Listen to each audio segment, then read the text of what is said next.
Welcome everyone to the meeting. Just to advise that the meeting is being recorded. Anything you say will be taken down and given evidence. As this is the first meeting of the Housing Scrutiny Subcommittee, it'd be a good idea to do a round of introductions before we get started. So, I'm Richard Gadsby, I'm Policy and Scrutiny Manager at Bassetlaw District Council. I'm the lead officer for the meeting. If there's any queries regarding the scrutiny process, then I'm the person to ask. I'll pass over to Alison. Morning everybody, I'm Alison Craig, I'm the Head of Housing.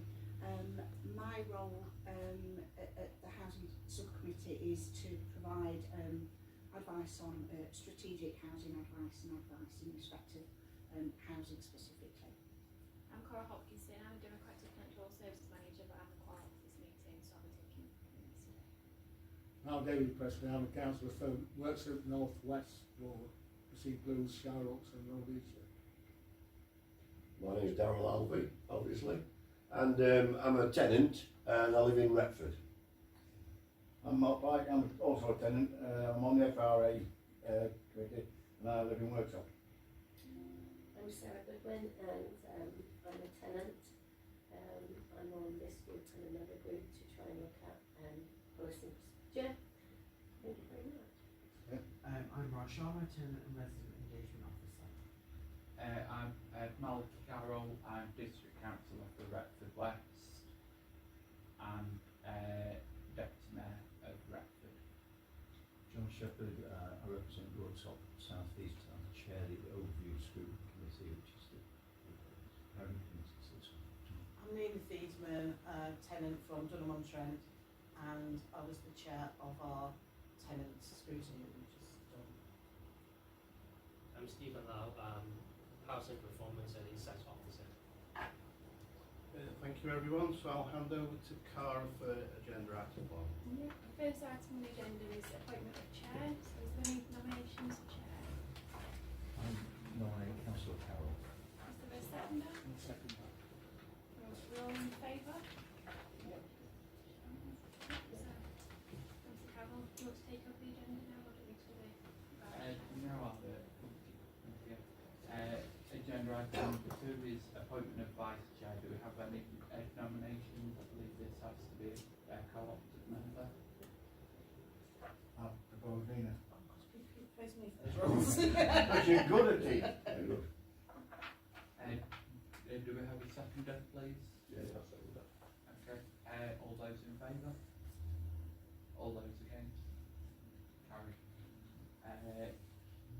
Do we have any apologies for absence? Thank you, Chair. Apologies from Councillors Griffin and Linville. Okay, thank you. Is there any declarations of interest from members? Officers? No. Section A, there's no key decisions. Other decisions. Agenda item 5, housing scrutiny work programme, including the terms of reference. Is this you, Richard? Yeah, thank you, Chair. So the purpose of this report is to present the initial work programme for the newly established Housing Scrutiny Subcommittee, and that will support members in planning, prioritising and shaping their scrutiny activity for the year ahead. The other thing that's in this report is to just advise the subcommittee of its powers and duties in line with legal and constitutional requirements. So if I draw your attention to paragraph 3 in the report, scrutiny committees use a structured approach to programme agenda items to ensure efficient use of time and officer resource. The subcommittee's work programme is kept under review at each meeting, and items may move to accommodate availability, new issues or priorities emerging during the year. As some members of the committee are new to scrutiny, this may be the first time that elected members and tenant and leaseholders have worked together in a committee setting, we are proposing beginning with a focused yet manageable work programme and expanding it over time. And this will help keep workloads realistic and avoid overloading the agenda in order to maintain engagement. The work programme is shown at Appendix A, and this reflects the initial outline based on the subcommittee's terms of reference, previous work of the Housing Liaison Group, and key items officers from performance and engagement and housing services have identified. The work programme is based around programmed meetings, however there will be the opportunity for some work to take place outside of the formal meeting setting as needed. Paragraph 4 in the report is regarding scrutiny topics. Subcommittee members can propose topics supported by evidence or concern, and these will be prioritised against an agreed set criteria at the next meeting. So to facilitate this, we'll send a short form to the members of the committee to capture any suggestions, and we'll look at those at the next meeting. We'll also provide guidance on how to prioritise topics and advise on appropriate timings and methods for carrying out effective scrutiny. Paragraph 5 in the report it regards the statutory duty for overview and scrutiny, and that is to hold the executive to account by reviewing and scrutinising its decisions and actions. Paragraph 6 is regarding witnesses. So the subcommittee may invite officers or other individuals to give evidence and answer questions. In most cases this will be the most senior officer or the cabinet member who holds responsibility for the function under scrutiny. In law, members of the executive, which is the cabinet, cannot be members of the scrutiny committee. Cabinet members should only attend if requested by the committee or the chair. They cannot vote. Members of the executive will attend in the capacity of a witness. They should not participate in the debate unless invited to by the chair, to preserve the independence and integrity of scrutiny. Support for the scrutiny committee is shown in paragraph 7, and as I said, I'll be the lead officer for the day-to-day running of the meeting. The head of performance engagement is the overall lead officer for the accountability of the functions of overview and scrutiny. So any support on the day-to-day running of the committee, the scrutiny process, facilitating and undertaking research, I'm the port of call. In terms of specific questions regarding the housing services, then Alison Craig, Head of Housing, will be here to provide strategic support. Paragraph 8 in the report outlines the process regarding key decisions. These are decisions taken by the executive, and we'll monitor those through the forward plan, and we've got that on the agenda under a separate report. As I mentioned in the training, the Overview and Scrutiny Committee has requested to retain oversight of housing voids in line with recommendations made by that committee and agreed by Cabinet in 2025. All other housing matters from overview and scrutiny will transfer to the Housing Scrutiny Subcommittee. Paragraph 10 in the report talks about recommendations. Scrutiny committees are not decision-making bodies.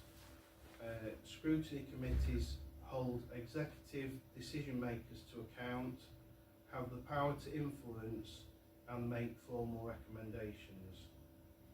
After scrutiny activity has taken place, the subcommittee should look to make well evidenced recommendations that are clear and actionable in order to maximise impact.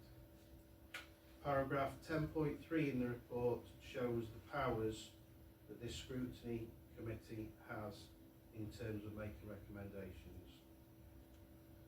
Paragraph 11 of the report details the requirement for this subcommittee to provide an annual report that will go to overview and scrutiny and then on to council. So the first annual report will really be a scene setting report which will explain the creation of the committee and what its powers are. Paragraph 12 of the report details the oversight of tenant-led scrutiny. So as mentioned in the training, there will be oversight of the tenant-led scrutiny, and that is to make sure that there aren't instances of duplication. So it's in the interest of both functions that they're aware of each respective work programme. Paragraph 13 of the report details the oversight of the complaint handling improvement process. So there's two reports identified there that go to the Audit and Governance Committee. That is the Complaints Handling and Improvement Annual Report and the Complaint Handling Self-Assessment. And those reports will be made available to this committee. Paragraph 14 details the post-scrutiny monitoring process. So after recommendations have been made, there is a formal period of monitoring. That is normally 12 months. However, the committee is free to determine the timescale depending on the nature of the recommendations. The terms of reference are shown in full at Appendix B, and I'm happy to take any questions. Thank you, Chair. There's comments, questions or observations from anybody on this report? No? Thank you. All those in favour of the recommendations on page 9 and 10? Yeah. Thank you. And the next agenda item is the forward plan. So is that you again? Yes, I'll just introduce the item and I'll pass over to Alison. So the purpose of the report is to present the committee with the forward plan, which lists forthcoming key decisions that are taken by Cabinet and Council. And to highlight within the meeting those items on the forward plan that relate specifically to housing services. To highlight relevant reports of special interest to the committee, which enables the scrutiny committee to scrutinise, challenge and improve important decisions relating to the housing service, ensuring effective oversight, transparency and better outcomes for tenants and leaseholders.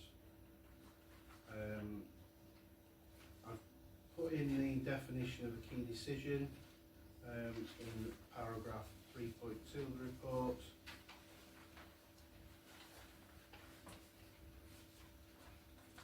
And paragraph 3.3 the council is required to give 28 days notice if it wishes to consider a key decision. And this notice is known as the forward plan, and it's provided on the council's website. Paragraph 4 in the report details how the committee can use the forward plan. Members of the committee may ask questions in relation to items that are under the housing service.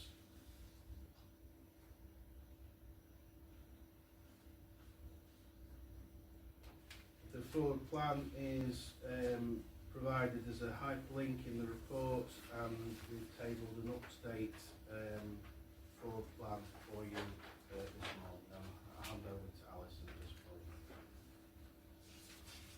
Thank you, Richard.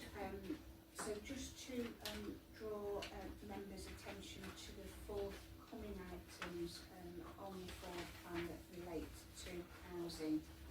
This is the forward plan for March, so it does include reports that were taken to Cabinet on the 10th of March.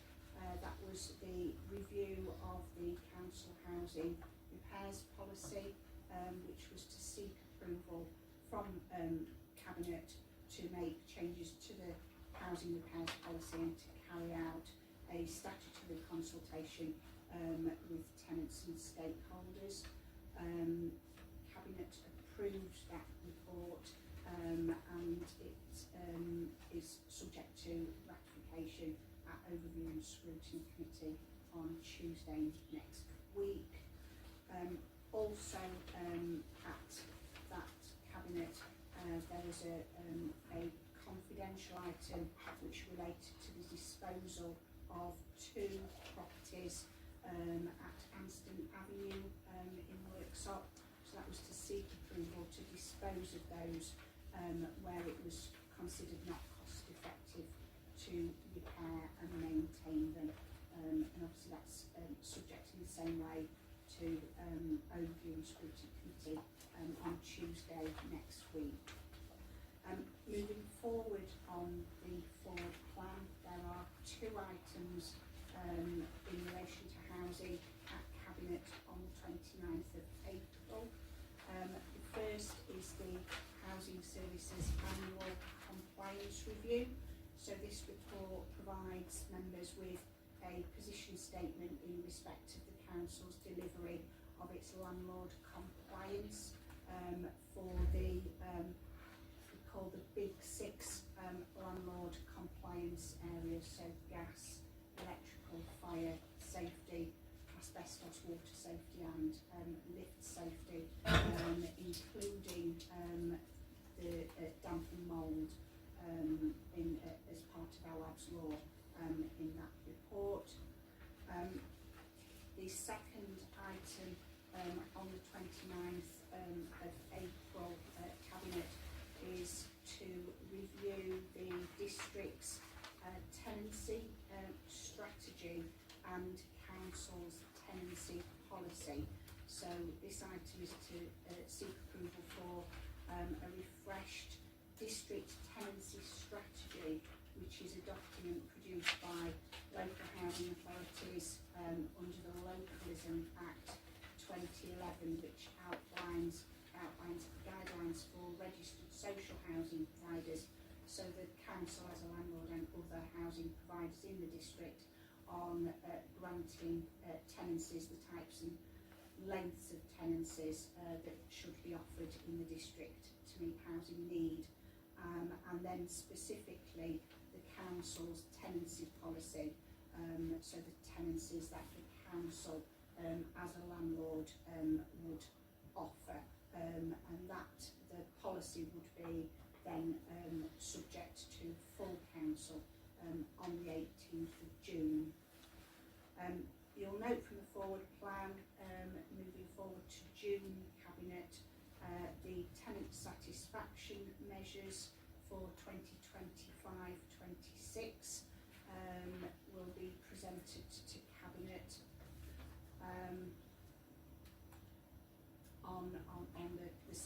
June, and then moving forward to July Cabinet, the review of the housing repairs policy following the outcome of that consultation, which will take place during April and May, and that purpose of that report will be to seek approval to adopt the revised housing policy, which would be subject to full council, because it is a key policy of the council, on the 17th of September.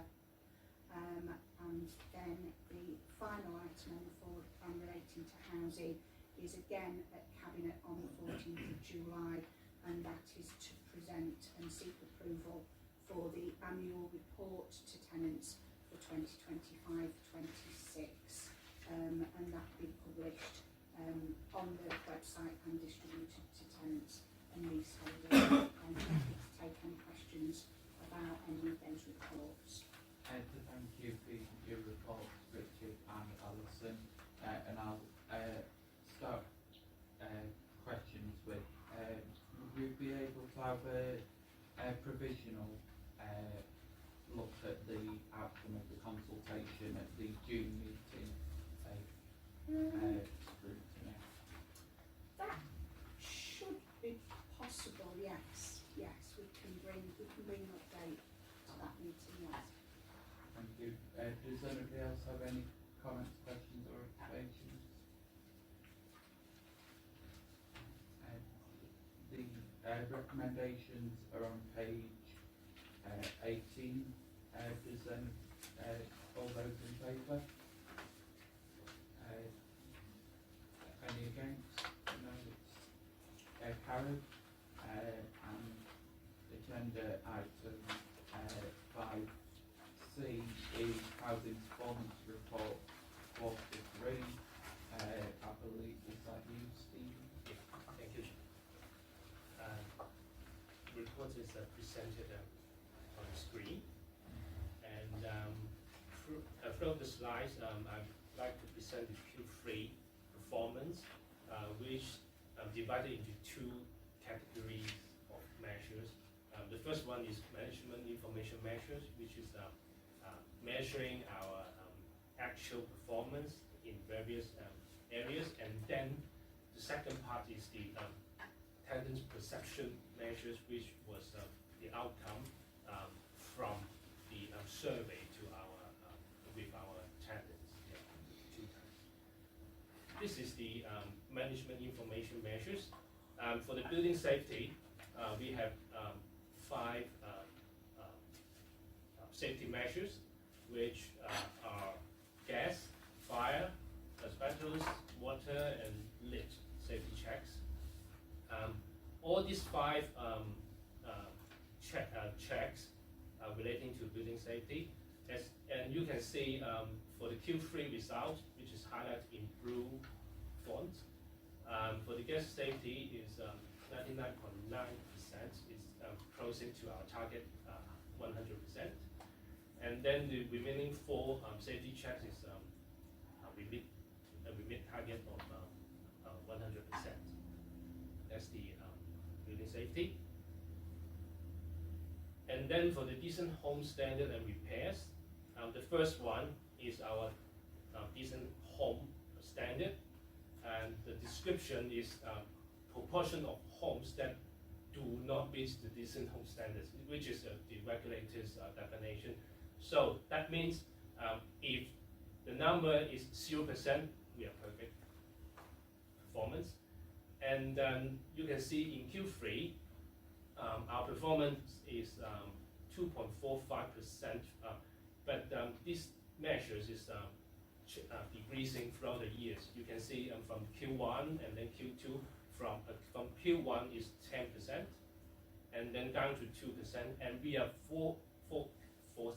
forecasting that at the end of this year, Q4, we will achieve 0%.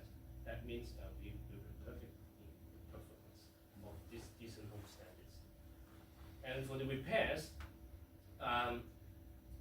there are 2 responsive repairs category.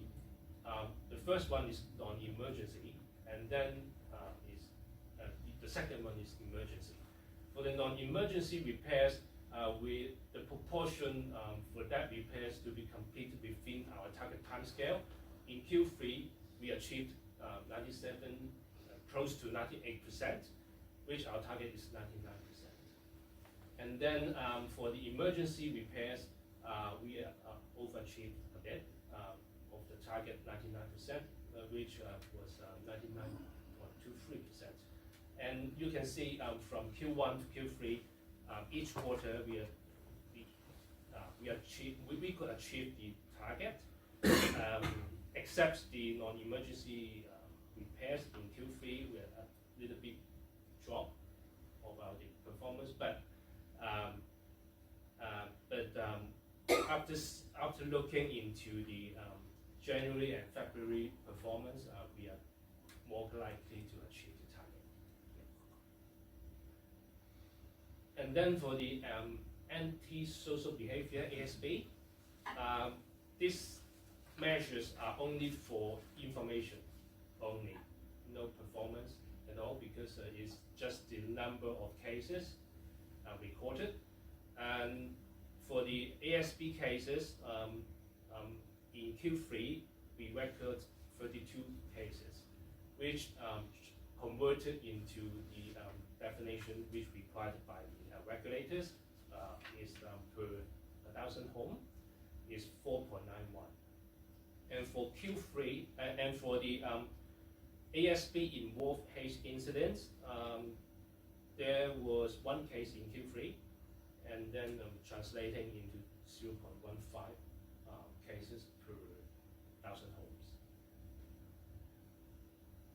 And for the complaints, the first two, the number of stage 1 complaints received in Q3, we record 59 cases. And then for the stage 2 complaints, we record 18 cases. And you can see there is an increasing trend from Q1, the complaint cases. But our responding time, our responding for the stage 1 and stage 2 complaints, which within the housing ombudsman's handling time scale, we achieved 100%. That means we respond to our stage 1 and stage 2 complaints within the regulated time scales and very efficiently. And then the last two is just a straight target, which is within 10 working days or within 20 working days, but it's not the regulator's time scale. And for the voice, you can say for the current standard voice, in Q3 we achieved the target, which was 110, and actually we've got 109 voice, standard voice. But for the all current voice and also the average time taken to let the standard voice, we have to make improvement in the performance. And you can see in Q3 it's 334 in total, which our target is 200, and then the average time taken to the let is close to 140 days, which our target is 60 days. So an improvement is required for these areas. And for the homelessness data, which all of them are for data only, for information only, is only record. We got 61 homeless applications opened in Q3, which is dropping from Q1. And for the homelessness prevention duties, we ended, we got 41. And then for the households living in temporary accommodation, which is also dropping, only 7 households in Q3. And then the number of rough sleepers is around 7, which is similar to Q1. On that one, on the homeless one, on quarter one. Yep. 338 350, yeah. in one quarter. So I've Is there dropped any down quite a bit. explanation of that one? We're seeing a significant increase in the number of Section 21 notices, which are the no-fault evictions, which become illegal after the landlords will no longer be able to serve a Section 21 notice after the end of April.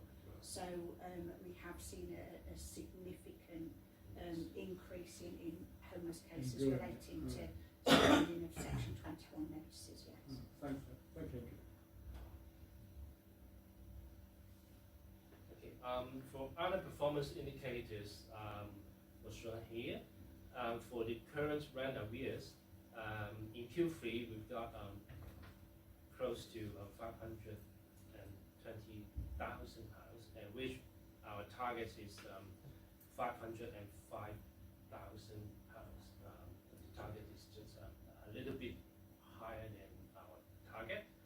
But in Q4, our final target in Q4 is 350, and then after looking into January and February figures, we are closing to the final target in Q4. Yeah. On that one. Sorry, on the current rent arrears, is any of that overpayment of housing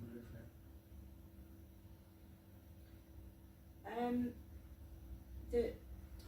An overpayment of housing benefit doesn't go in full onto someone's account, it's a reduction. Their benefit is reduced each week to make a payment back.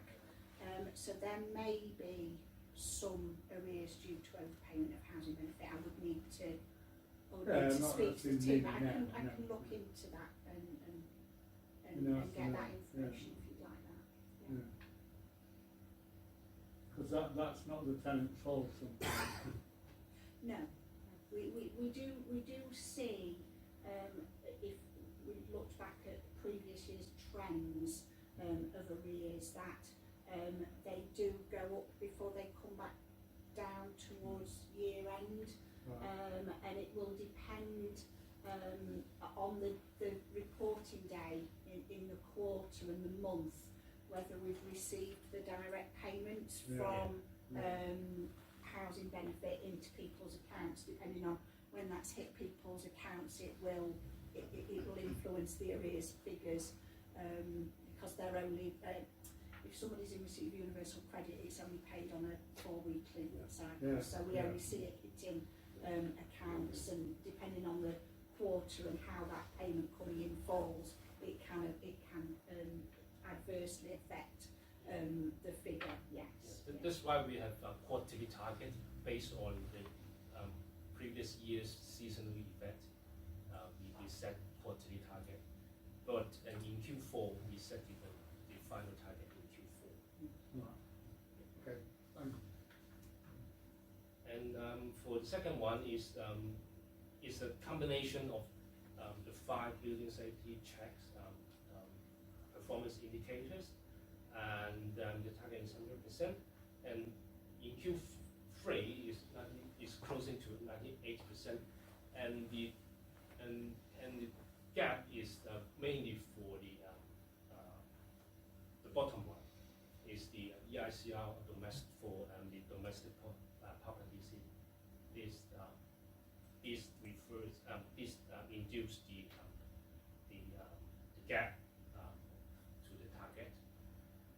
And then for the third one is the percentage of properties having a minimum SAP rating C, which is the energy efficiency performance, and the target is 55%, and then we have achieved 53, which is a little bit 2% gap here. And for the Diamond Mall, is only for data only, is for reporting purpose. But in Q3, we're just getting the numbers and not yet available. But in Q2 and Q1, you can see them and more cases, which is in Q2 because it's winter, closing to winter, so the cases increasing. Yeah, that makes sense. Okay, so we are going to look into the TSM perception measures, which is the indicators comes from the tenant survey by our research company. And you can see in Q3, all 12 perception measures were shown here. And you can see 5 of them have improved from Q2. And for example, the overall satisfaction, we've achieved 77.2%, which achieved target. And then for the repairs, we've got a little bit dropping from Q2, but we're still performing for over 75% satisfaction level.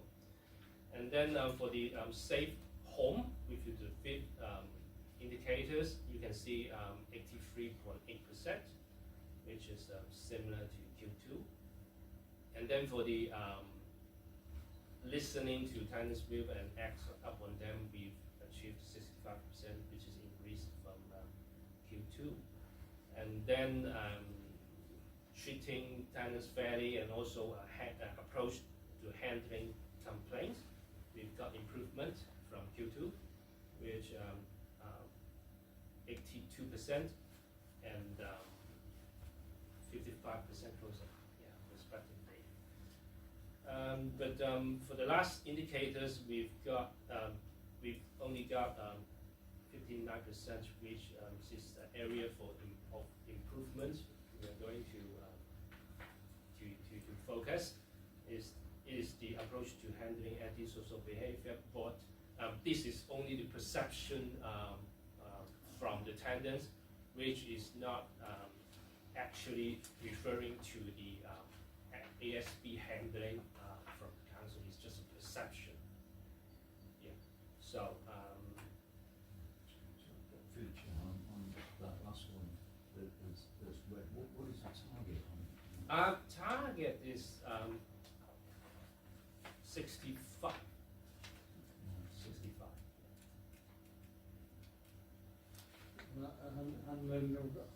Handling of complaints as well. Handling complaint target is 40%. Yeah, but in case you can see 55% is on the outstanding performance quota throughout the national landlords, because the average is just around 38%. Yeah, yeah. So the benchmarking is we outperform. So the target is based on benchmarking. Yeah. Other landlords. Yeah. Yeah. Yeah. Yeah.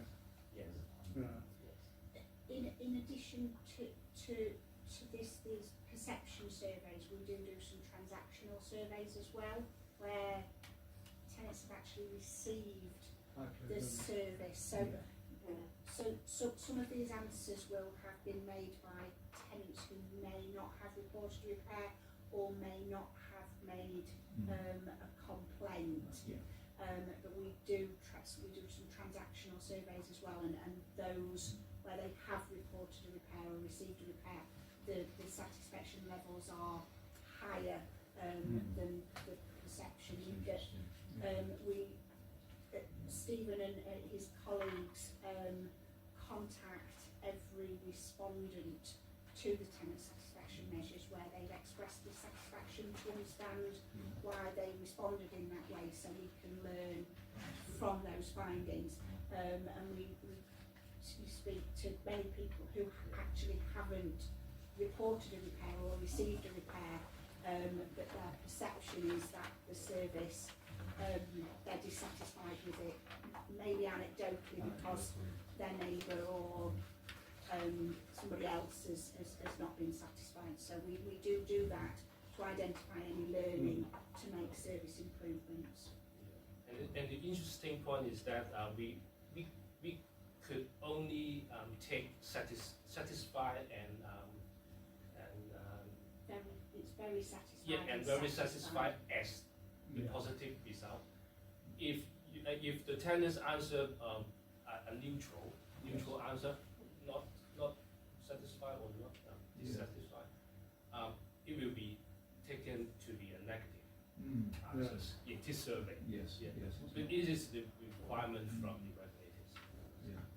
Yeah, it's quite interesting. Okay, so this is the overall summary page for the satisfaction level I just presented in the previous slide.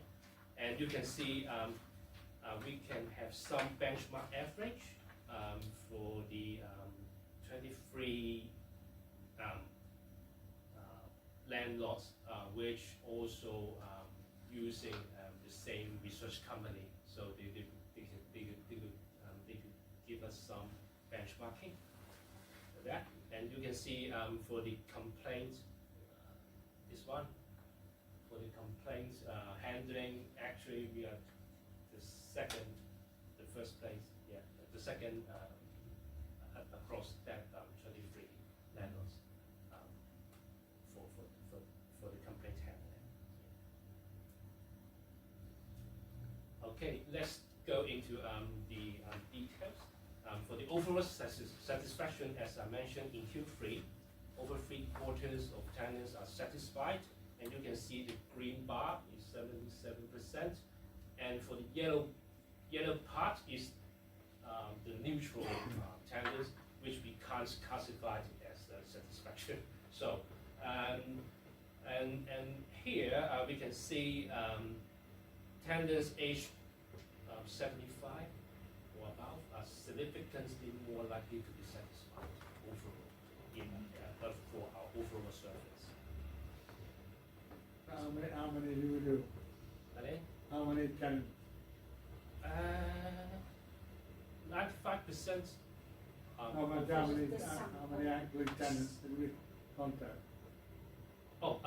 Is for Q3 is each month we contact around 60, and 3 months that means 180 tenants overall. So we aim to survey 10% of all tenants during the year, so around 600 tenants are surveyed each year. So we do a 10% sample too, which is over the required level. We do over sample. Yes. Yeah. Right. And we do But that it's on a every year. rolling. It's on a rolling Yeah. rolling monthly basis. Right. So we take that 600 and divide them across the course of the year. Yeah. And for the repairs measures, you can see all 4 measures over or close to 75% satisfaction, and around 6 to 9% of tenants have given a neutral response. Yeah, which saying we can't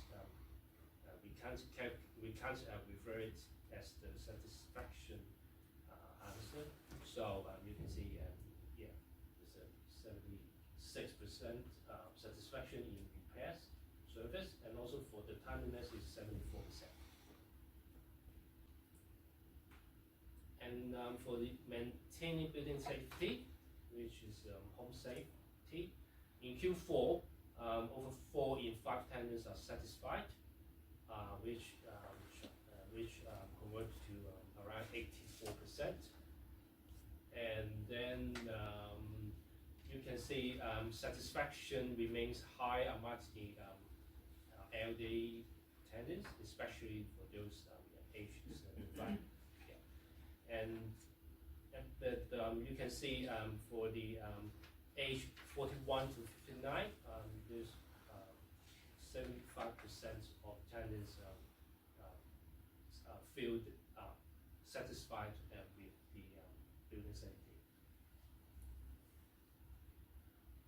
And for the engagement, in Q3, over 8 in 10 tenants felt they were treated fairly with respect, which is the middle one, the middle bar, is 82%. And over 6 out of 10 tenants are satisfied with trust to Bassetlaw District Council, as well as listens and acts, 65%. But we still find that 9 to 15% of our tenants giving neutral response for these measures, which affects our satisfaction level. Yeah. And for the handling of complaints, as discussed before in Q3, just under 3 in 10 tenants reported making a complaint in the past 12 months. And of those 55%, that means of the total 51 tenants are satisfied with our approach to complaints. And tenants aged 41 to 59 are less satisfied with this aspect. And also 10% of tenants giving a neutral response for this. So nobody on the lower age made a complaint. Yeah. Not 16 in to that- 25. Yeah, not Yeah. in that not in that sample Sample, for you that know, for that yeah. period. No. The other thing that we identify when we telephone to speak to those who've expressed dissatisfaction is it's what is understood by making a complaint. Yeah. These aren't necessarily where someone's made a formal complaint through the formal process. So because it's the individual's perception of making a complaint. So in some instances that perception is they've reported a repair, or they've made a complaint about their neighbour, but haven't necessarily made a complaint about service. So it's the individual's perception of what a complaint is. It might have been a service request or a complaint about next door, for example.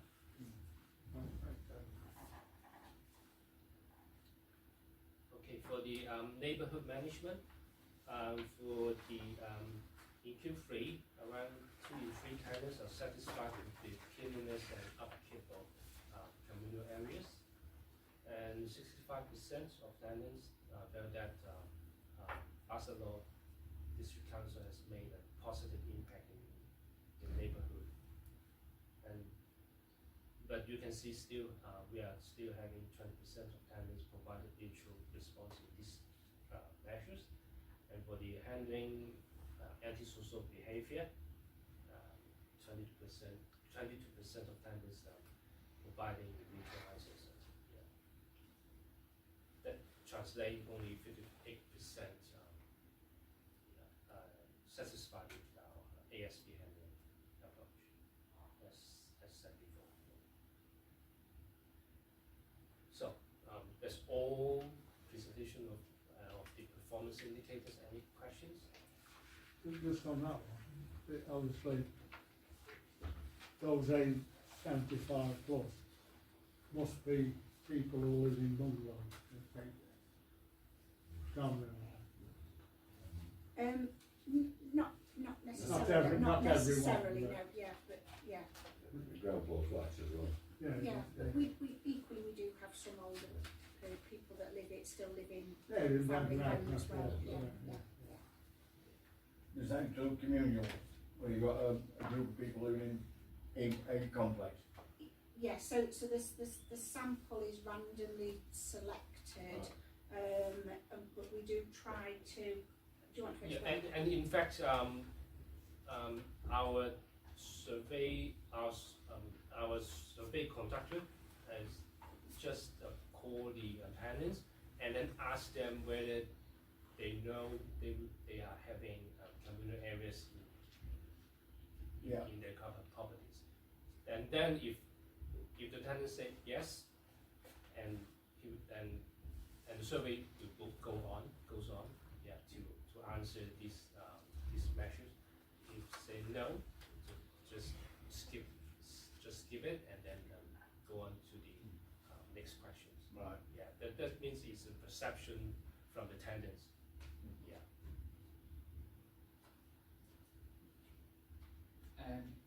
With the fire asbestos quarter and lift is all at 100%, so that's very good. But the gaps being 99%, is that because people refuse access? Does that go on the legal route? Yeah, exactly. Forcing access. Yeah, so where someone doesn't allow access for a gas service, there we send warning letters, and if they still don't allow access, then we have to gain access to an injunction. So that gap there will be where we're seeking an injunction. Thank you. Does anybody else have any comments, questions, or observations? Just on the overall thing, is because most of my tenants, I've got most flats in the area. Are there a breakdown like that? We could break the data down by geographical area. Yes, it is something that That would be a good idea. It is something that we've got on our improvement plan to do Right. more analysis on a geographical location. We want to be able to put that onto a GIS system. So that's something that we're exploring as an improvement at the moment. So we can identify satisfaction in different areas. That'd be good. Yeah. Just on that last slide, overall satisfaction with ASB on the very last slide, I think it was female respondents was much lower than male. I just wonder why. Any explanation of that comes in? I can't answer that question, unfortunately, John. Yeah. But we can look into that. Yeah, See if we it's can- that see if we've got contribution to some- neighbourhood, isn't it? See if we've got to some insights there. Yes. positive Yeah. contribution. Yeah. Do you try and aim for in the sample a balance of male and female and Yes. age Yeah. distribution as well? Yeah. Yeah. Yes, So, we do. yeah, sure. Yeah. Okay, any other comments, questions? No? Alright, so the recommendations are on page 23. So if we accept those recommendations, all those in favour with the comments to be fed back? Yeah. Thank you. And then next on the agenda is the tenant engagement impact assessment. Is that Stephen? You get? That will be me. Yeah. Thank you. Yes, apologies, Vanessa Cookson has prepared this report, but she's not available to attend today. So the purpose of this report is to report the annual tenant engagement impact assessment for 2024-25. So this is a report that we produce annually to highlight how resources have been used to engage with tenants and the impact that has made on the provision of housing related services to tenants and leaseholders. It evidences how tenant engagement has shaped services and decisions in 24-25 and to enable us to set priorities for moving forward. In particular in respect of the transparency, influence and accountability consumer standard. As part of the process of the impact assessment, we also do a cost benefit analysis to show the amount of investment and resources being made into tenant engagement against the outcomes that we're seeing. And the assessment provides details of the headline activities and work that have been carried out by tenants on scrutiny improvement projects and information platforms.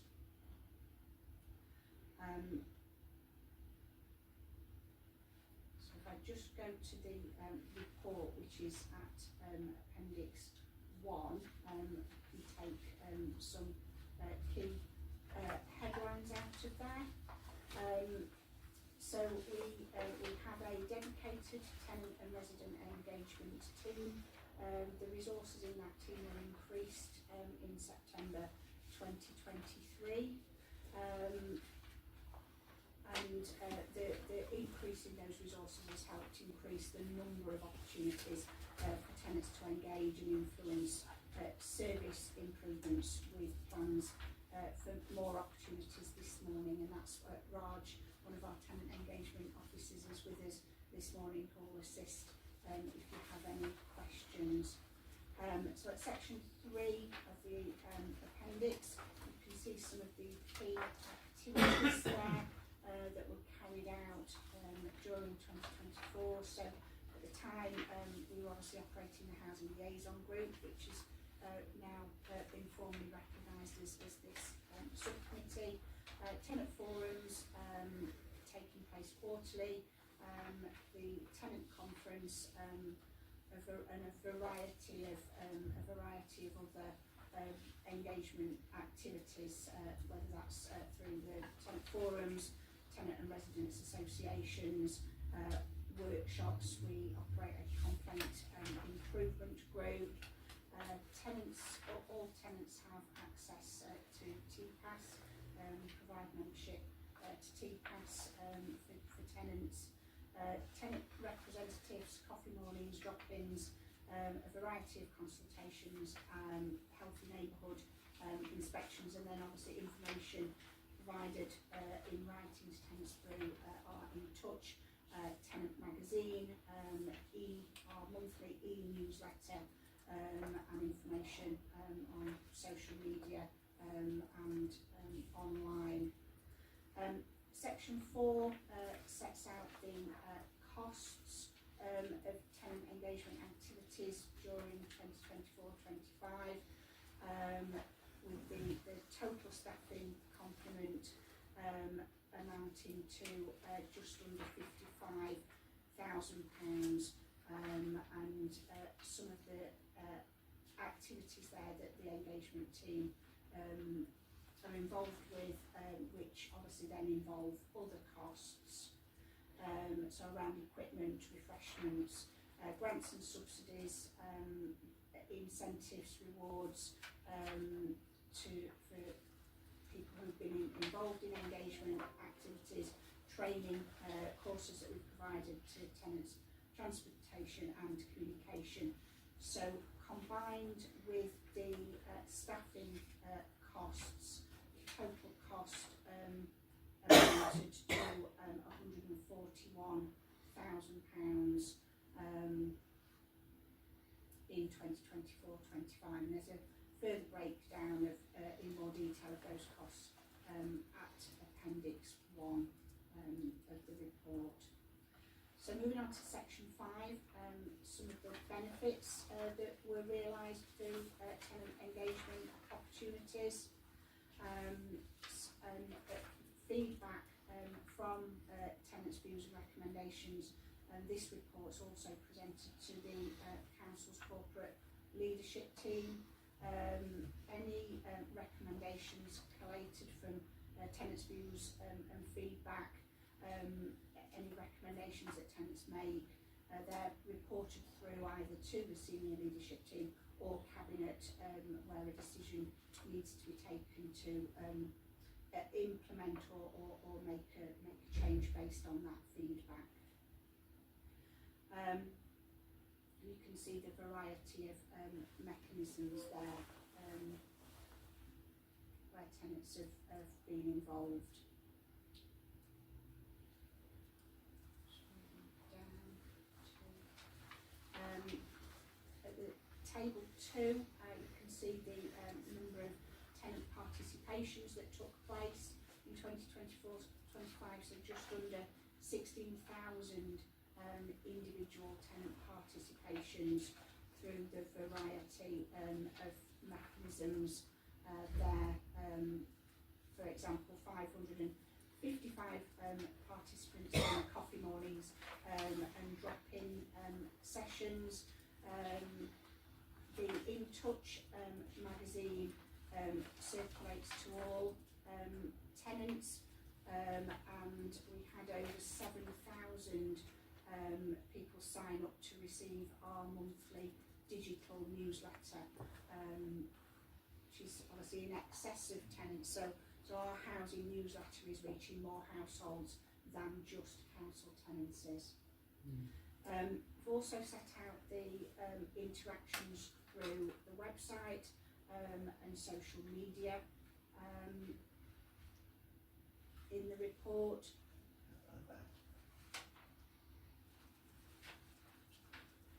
so whilst the monetary benefit from tenant engagement can be quite difficult to quantify, it has tenant engagement has led to significantly positive outcomes. So we are seeing increased numbers of tenants becoming involved. We've seen an increase in sign-ups to the newsletter.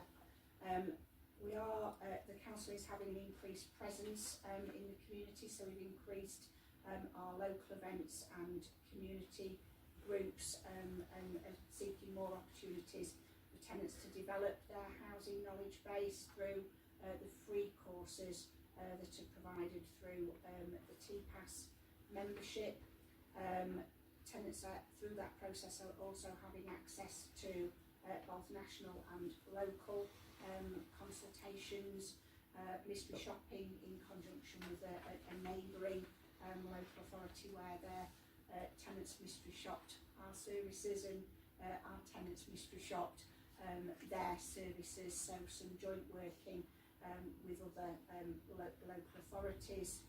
Tenants also attended the TPAS annual conference, and we've increased and changed our scrutiny workshop basis. We've previously been operating task and finish groups, but to move into a more formalised scrutiny process.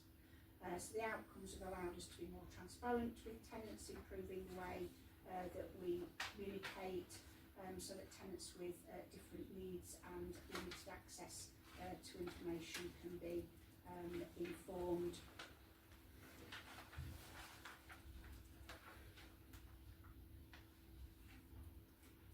Anybody got any questions? Either myself or Raj would be happy to answer those questions. Yeah, I think it's very impressive, the range of engagement activities and the numbers of people involved. I've seen in the news how that's been effectively engaging individuals and how good it is for those individuals in that area. How do you sort of quantify, evaluate the effectiveness of the different activities? So we do feedback sheets. Yeah. Do you want to explain the feedback process, Raj? Yeah, so we do, so any involved tenant activity always has some form of feedback, learning, how we can improve things, how we can get in touch with further members of the community. So that's been really invaluable, and what that does is it gives us a guide and a tool to do things slightly differently. So for example, I've got Nina here who's the chair of our tenant scrutiny, and actually it's from the feedback and what we've done historically and all the information that we've tried to gain and gather even via TSMs. It all filters down into how we can improve things and kind of hear those unheard voices. hope that's answered the question. Thanks. Would we be able, as this subcommittee, would we be able to get an overview of those submissions in the feedback forms that tenants complete? I don't see why not. Yeah. Yeah, of course. The current tenant scrutiny is, they've just prepared their draft report, and there's a round table meeting next week where there'll be some recommendations from that tenant-led scrutiny, which may then need to come through the council's decision-making process and this committee as well. So, yeah. Do you want on the report that VOG, Voice of Bassetlaw, no longer exists? Yes. Okay. And we did have a lottery grant that paid for the tenants to go to the conference from the lottery grant. Unfortunately, part of the grant had to be paid back and folded. But it was, well, I set it up myself during lockdown because there was no tenant engagement going on. And then it carried on until tenant engagement sort of kicked off again and we folded. But I think the tenants did appreciate that it was led by tenants for tenants. And that did work, and I think that got more tenants to join in later. Obviously, this is a backward-looking report, so looking forward, the tenant engagement strategies being refreshed in the current financial year, so that could be another report brought through.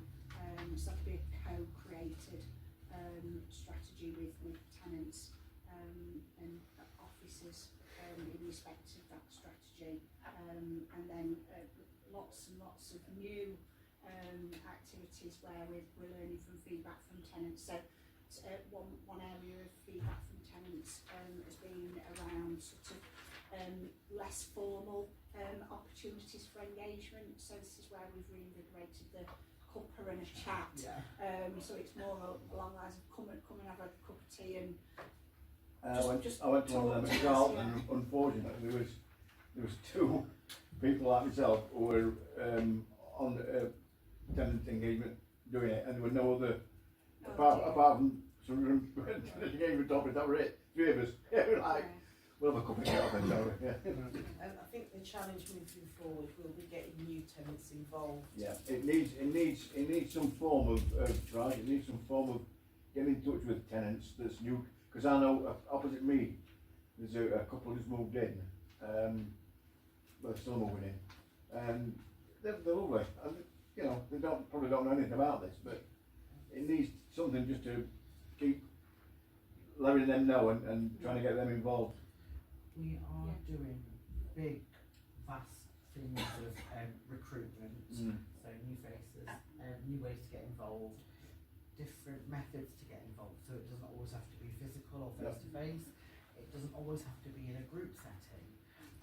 So we are looking at adapting our engagement to the community's needs. Some people don't feel comfortable sitting in a group of other people, so we have to be really mindful about how we engage and to understand the breadth and the diversity of our communities is what we're doing now. So we are doing very targeted approaches, but we're also doing very open approaches to recruitment. So yeah, absolutely, I couldn't agree more.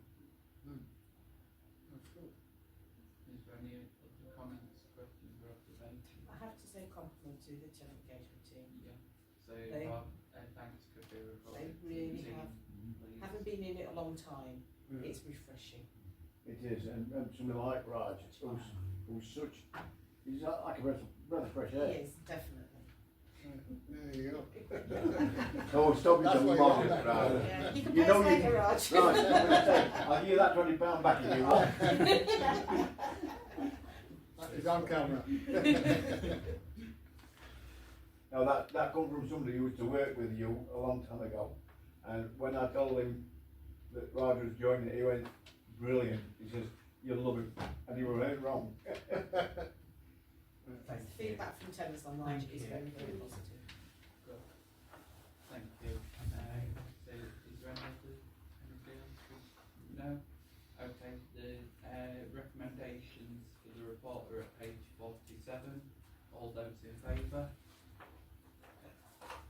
against? No? Okay. Thank you. There's no, nothing else for discussion in public. There's no agenda items for discussion in private. So if there's no other urgent business, I